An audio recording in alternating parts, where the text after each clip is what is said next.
நம்பின மக்கள் தலைவர் ராஜேந்திரன் வாழ்க. அம்பேத்கரிசம் அம்பேத்கரிசம் அம்பேத்கரிசம் அம்பேத்கரிசம். இந்திய குடியரசுக் கட்சி இந்திய குடியரசுக் கட்சி.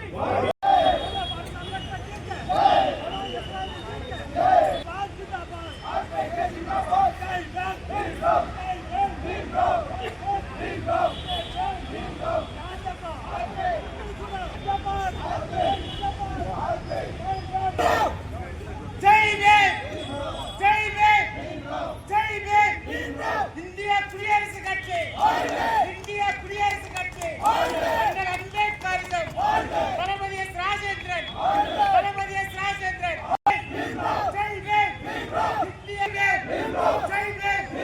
இந்திய குடியரசுக் கட்சி இந்திய குடியரசுக் கட்சி.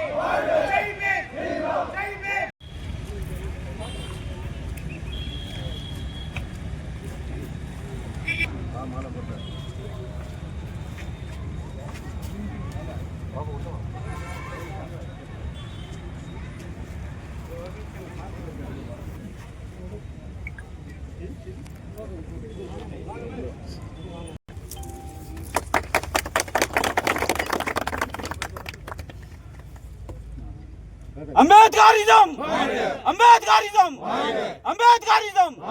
தங்கமயிலி ராஜேந்திரன் தங்கமயிலி ராஜேந்திரன் தங்கமயிலி ராஜேந்திரன்.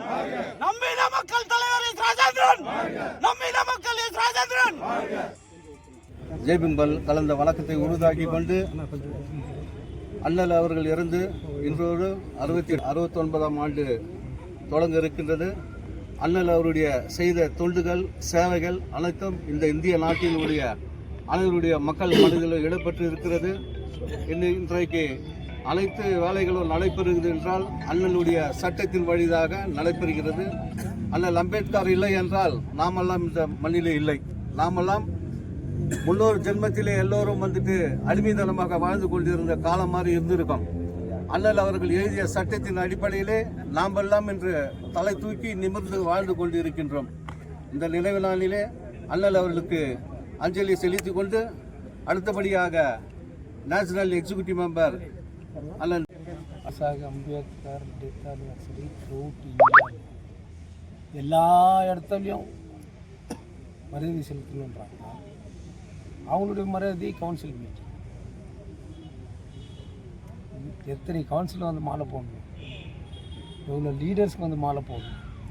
கவுன்சில் என்ன நடக்குதுன்னு அவங்களுக்கு தெரியணும். இல்லை அன்னைக்கு மீட்டிங் வச்சுக்கிறாங்கன்னா அறிவின் மாமன் நான் அவரும் அண்ணல் அம்பேத்கர் கற்றுக்கணும் இல்லையா? அதுவே பெரிய தவறு. வந்துச்சு வந்தாங்க கேட்டாங்க என்னங்க என்ன சொன்னீங்க? எனக்கு வந்துச்சு என்ன பண்ணாங்க, என் பார்ட்டி சார்பில் கூட போய் பேசிட்டு 5,000 ரூபாய் டொனேஷன் கூட. இல்லை எல்லாருமே மழை போல் உங்களை தான் நம்பிட்டு இருந்தாங்க, வந்தால் நல்லாயிருக்கும். நான் சைன் அப் பண்ணேன். நான் எங்கே பண்ணேன்? சைன் அப் பண்ணி கொடுத்தா மலையாக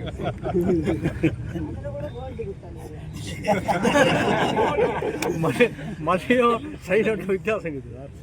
மலை மாதிரி பூஞ்சிக்குதுன்றாங்கல்ல, அதில் பாறை மாதிரி பூஞ்சிக்குது நான் சொல்கிறாங்க. வேற என்ன கேள்வி? அதுக்கு பதிலே இல்லைங்களா? சரியா எதுக்கு ஒர்க்கர்ஸ் என்ன சொன்னீங்கன்னுட்டு நான் வரலங்கன்னு சொன்னேன், அவ்வளோதான். சரி என்ன சொல்ல விரும்புகிறீங்க? யாருக்கு? அவங்களுக்கு. சென்ட்ரல் மினிஸ்டர் வந்து ஒன்றும் பண்ணல, நான் ஆஃப்டர் ஒரு கவுன்சிலர் நான் என்ன பண்ணுவேன்? என் பவர் இருக்கும்போதும் அவங்களுக்கு சலுகை செய்து கொடுத்துருக்கேன். இது வரைக்கும் எந்த லீடரும் செய்ததே இல்லை. ஒரே இடத்துல வேலை செய்கிறவங்க பிஎம்எல்ல ஸ்குவாட் வரான்னா கவனமாக இறங்கி ஓடுவாங்க. பார்த்துக்கிறீங்களா? கண்டிப்பாக அந்த காலகட்டம் இருக்கக்கூடாது. என் பிள்ளைங்க கூட அந்த இடத்துல தானே வேலை செய்கிறான். அவனுக்கும் பஸ் பாஸ் வாங்கி கொடுக்கணும் தான் நான். கரெக்டுங்களா? 4 நாளைக்கு தீபாவளின்னு சொன்னால் இன்றைக்கி எஸ்சி ஃபங்க்ஷன் நடந்துருக்குது. சிஎம்டி உட்காந்துக்கிறாரு. தலைவரே உங்களுக்கு தெரியும் கேஜிஎஃப் தீபாவளி நான் எப்படி பசங்கள்லாம் கறி தோசை இட்லி சாப்பாடு தேங்காய் இப்படிலாம் சொன்னாங்கல்ல. அதே மீட்டிங்கில் பேசி மறுநாளே போனஸ் வாங்கி கொடுத்துக்கணும். பிஎம்எல்ல இறந்து போயிட்டா பிஎம்எல் தொழிலாளி பிள்ளைங்களுக்கு தான் வேலை. வேட் நான் பிஎம்எல் பண்ணி கொடுத்ததுனால வெறும் பிஜிஎம்எல் எம்ப்ளாயி பிள்ளைங்களுக்கு தான் கொடுக்கணும்னு 160 பேருக்கு மினிஸ்டர் வேலு வந்திருக்கும் போதும் அப்பாயின்மெண்ட் வாங்கி கொடுத்தேன். அதில் என் கையிலையும் ஒரு 10 பேர் கொடுன்னு சொன்னேன். உண்மை தானே? எங்கே அந்த விசுவாசம்? எவங்கிட்டனா ஒரு 10 ரூபா கொடு உனக்கு அப்பாயின்மெண்ட் இல்லையே. இன்னும் எவ்வளோ அரசியலில் சுத்தமாக இருக்கணும்? அரசியலில் எவ்வளோ அசுத்தமாகறோமோ அவ்வளோ நானே என் குடும்பம் சுத்தமாக இருக்கும். பட் என் குடும்பம் சுத்தமாக இருக்குதா இல்லையான்றது எனக்கு மட்டும்தான் தெரியும். இவங்க டிமாண்டு சால்வ் ஆகிறதுக்கு அறிகுறி இருக்கா சார்? எது சார்? இவங்க ஒர்க்கர்ஸுக்கு சால்வ் ஆகலாம். இப்போ கம்யூனிஸ்ட் லீடர்ஸுங்கெல்லாம் கூட அஷூரன்ஸ் கொடுத்துட்டு போயிருக்கிறாங்க. மீனாட்சி சுந்தரம் சார் கூட வந்து அஷூரன்ஸ் கொடுத்துக்கிறாரு. உங்களுக்கு எல்லாருக்கும் நான் அப்பாயின்மெண்ட் வாங்கி கொடுக்குறேன். ஒரு தொழிலாளியும் 3000 2000 முடிஞ்சவங்களுக்கு சேர்த்து 39 லட்சம் கொடுத்தாங்க. அதில் 5 லட்சம் ரூபாய் லாயர் ஃபீஸு. மிச்ச ரூபாய் எங்கே போச்சு? அவங்களுடைய அப்பாயின்மெண்ட் எங்கே போச்சு? இதெல்லாம் நாங்கள் போயிருந்தால் கேட்டுருக்கோம். கேட்டிருந்தோன்னாக்கா அவங்களோட தர்ணாவே கொலாப்ஸ் ஆகிடும்.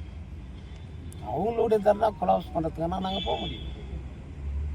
யோசனை பண்ணி பாருங்கள். இப்போ ஹைகோர்ட்டுக்கு போனாங்க, கேஸ் ஃபைல் பண்ணாங்க, மாபெரும் வெற்றி. இந்தியாவிலே இந்த மாதிரி ஒரு நீதி கட்சிதே கிடையாது அப்படின்னு வாட்ஸ்அப்பில் போடுறாங்க. என்னடா அப்படியாப்பட்ட நீதி அப்படியாப்பட்டதுன்னு பார்த்தாக்கா this case is not maintainable இந்த கோர்ட்டுன்றோம். நீ தகுதி இல்லாதவன் சினிமாவில் கூட காட்டுவேன், நீ அதுக்கு லாக் இல்லை, நீ எதுக்குடா லாக் இல்லைன்னு தலையில் வச்சுக்கோங்க தெரியுமா? அந்த மாதிரி this is not maintainable, it is dismissed தான். அதை கொண்டாந்து தொழிலாளிகளை ஏமாத்தலாம். தொழிலாளிகளும் அதை நம்பி இன்னும் நம்ம இருப்பாங்க, இன்னும் நம்புவோம். ஆஸ் ஏ நேஷனல் பிரசிடென்ட்டு, ரெண்டாவது லாயர், நீங்கள் நாட் மெயின்டெனபிள் பண்ணால் அப்போ எந்த கோர்ட்டை அப்ரோச் பண்ணணும்னு சொல்லுங்க. அதில் கொடுத்துருக்காங்கல்ல, எந்த court? Go to this court. லோக்கலில் எங்கே? It is not maintainable in high court, but you have to provide yourself which court you have to go. Labour கோர்ட்டா? ஏன்னா இதுக்கும் வரதில்லை செக்ஷன். நான் உனக்கு டியூஷன் எடுக்க மாட்டேன் அப்படின்னு ஒரு வாதியார் சொல்கிறான். என்னன்னா அவன் குவாலிஃபிகேஷன் டிஃப்ரெண்ட்டு, அவனுடைய ஸ்டடீஸ் அவன் இதை கற்றுக் கொடுக்குறது உன்னால் தாங்க முடியாது. அப்போ நீ எங்கே போகணும்? லோவர் வாதியார்கிட்ட தான் போகணும் இல்லையா? அது அவங்க லாயருக்கு தெரிஞ்சிருக்கணுமே.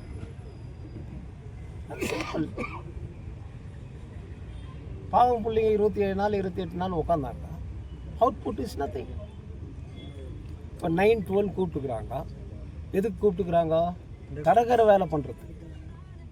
மீடியேட்டர் தரகர வேலை பண்ணுவாங்க. மேனேஜ்மெண்ட்டு எங்களுடைய இது இவ்வளோ தான். நாங்கள் அக்ரிமெண்ட் பண்ணிக்கிறது கான்ட்ராக்ட் கிட்ட தான்.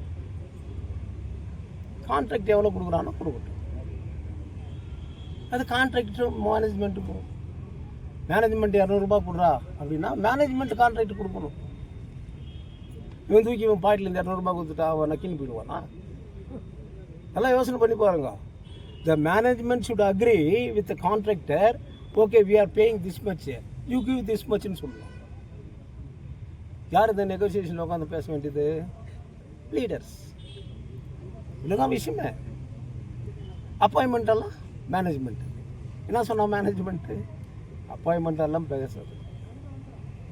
உட்காரலாம், நெகோசியேஷன் பண்ணலாம், எங்களுக்கு சப்மிஷன் நாங்கள் சப்மிட் பண்ணுறோம். Wait and see. Shameful administration. We are all taxpayer in an our mining area, including you, me, everybody. First class road to 7th class, straight and cross. ஏதாவது உங்கள் மன இப்போ நீங்கள் கேட்ட கேள்விக்கு பதில் நான் சொல்கிறேன். நான் கேட்ட கேள்விக்கு நீங்கள் பதில் சொல்லணும்.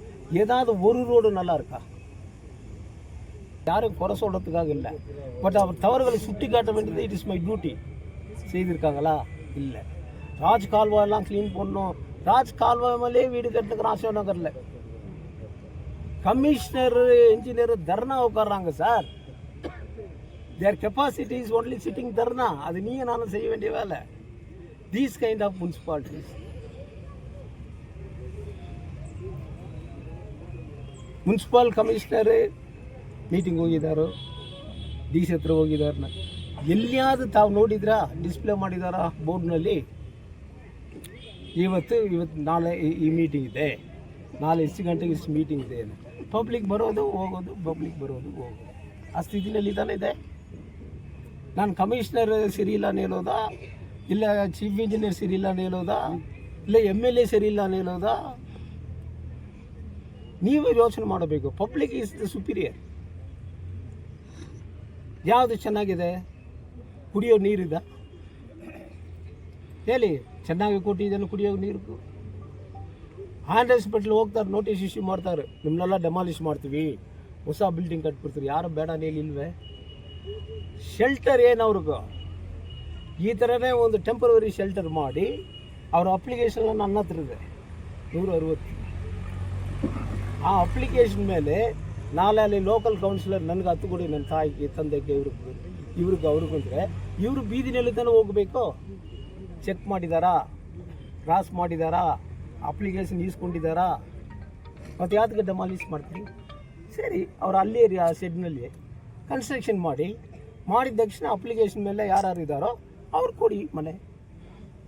Is it not an administration? இப்போ தானே 40% கமிஷன் கிடைக்கும். எங்கேயாவது ஒரு பார்க்கு நல்லா ஜனங்க யூஸ் பண்ணிக்கிறாங்களா? இதனால தான் லோகாயுக்தா எஸ்பியை கொண்டாந்து என்கொயரி பண்ண சொல்லி நான் 2 முறை போய் லோகாயுக்தா ஹெட் ஆஃபீஸ்ல அட்டென்ட் பண்ணிட்டு வந்தேன். You cannot force the Lokayukta to pass an order immediately. They will take their time. When time comes, எத்தனையோ கோட்டீஸ்வரெல்லாம் ஜெயிலில் இருக்கிறான்ல, நீங்கள்லாம் என்ன கணக்கு? அந்த மாதிரி நேரம் வரும்போது உங்களுக்கு நியூஸ் நல்லா கிடைக்கும். இன்னைக்கு மீட்டிங் அட்டெண்ட் பண்ணுறீங்களா? இல்லை சார். வெளியே போனால் பாபா சாஹேப் அம்பேத்கர் விட்டுட்டு என்ன மைண்டுக்கு வருதா இருக்கும். அதில் ஒன்று கொடுத்துக்கிறாங்க பார்த்தியா? MLA பேசும்போது யாரும் பேசக்கூடாது. MLA வராங்க, MLA பேசுகிற வரைக்கும் யாரும் பேசக்கூடாது. அதர்ஸ் இல்லை, நீங்கள் பேசலாம். Dictatorship lord, feudal lordism, it is call feudalism. காரணம் மக்கள் சரியில்லை. மக்கள் ஒழுங்காக ஓட்டு போட்டதை பாருங்க. வயல் மாதிரி ஒரு புனிதமான பூமி எதுவும் கிடையாது. ஆனால் புனிதத்தில் ஒரு 70% அசிங்கத்தை சேர்த்து விட்டாங்க. காவேரி நதி நல்ல நதி தான், குடிக்கிறது இல்லை. அதில் கொஞ்சம் நதி அந்த கால்வா தண்ணியை சேரும். அதனால் காவேரி சரியில்லைன்னு சொல்ல முடியுமா? தங்க வயல் வாலிபனெல்லாம் என் மேலே இருக்கிற நம்பிக்கையில் 32,000 ஓட்டு போட்டான். வச்ச காசுக்கு போட்டான், அன்புக்காக போட்டான். அவன் வீட்டில் இருக்கிற தாய்மாருங்க, அவங்க மனைவிமாருங்க, அவங்க யாருக்கோ போட்டாங்க. இவனே சொல்கிறான், அது பெரிய தப்பு இல்லை, உன் கண்ட்ரோலுக்கே இல்லையா இல்லையா? அவங்க இவங்கெல்லாம் சிந்தனை செய்து இந்த தங்க வயல் முன்னேறணும்னு சொன்னால் எல்லா வாலிபனும் எல்லா தாய்மார்களும் ஒன்றா சேர்ந்து அடிமேல் அடி விழுந்தால் கூட பரவாயில்ல, நீ ரூபா நோட்டை எதிரில் காட்டு. இந்த ரூபா நோட்டு காட்டு ஓட்டு வாங்கினா எவ்வளோ இது? எல்லா ஊர்லேயும் தான் காசு கொடுக்குறாங்கன்னு வாங்க. ஆனால் பணத்துக்கு ஓட்டு போட்டு இந்த ஊரை காப்பாற்ற யாரும் இல்லையே, வரவே இல்லையே, நாங்கள் அத்தனை முறை போய் கூப்பிட்டு கூட அவர் வரலையே, வந்து என்ன பண்ணிட்டோம்? நீங்கள் சொல்லுங்கள், நான் வந்து உங்களுக்கு என்ன பண்ணிட்டோம்? உங்களோட மன திருப்திக்கு என் தொழிலாளிங்க இத்தனை நாள் போராட்டம் பண்ணுறீங்க, நானும் உங்கள் ஜொத்தையில் இருக்குவேன், தூக்கு போட்டுக்குவேன், உங்களுக்காக உண்ணாவிரதம் செத்துருவேன். இதெல்லாம் எவ்வளோங்க ஆகும்? எதையுமே வெற்றி போய் கூட இன்னும் சாகலைன்னு நினைக்கிறேன். சார், ஃப்யூச்சரில் உங்கள் பொலிட்டிக்கல் ஜர்னி எப்படி இருக்கும்? நடந்து போனால் தெரியும். நடையை தான் எப்படி, எந்த நடை எப்படி கேட்டுக்கிறோம்? எந்த நடையா? பாதை எந்த பாதை சார்? இந்த நடையா பாதை பாதை எப்படி போகுது கேட்குறாரு. நடக்கும்போது சொல்கிறேன், இந்த நடை போதுமா? என்னோட பாதை என்னைக்கு வீணாகாது சார். இந்த மண்ணில் யாரும் நம்பிக்கை இருக்கு. பாபா சாஹேப் அம்பேத்கர் மாலை போட வந்தாங்கல்ல, நான் பார்ட்டிக்காரன் மாதிரி யாரும் கூப்பிட்டு வந்தாங்களா? they are paid people, but they are my love and blood people.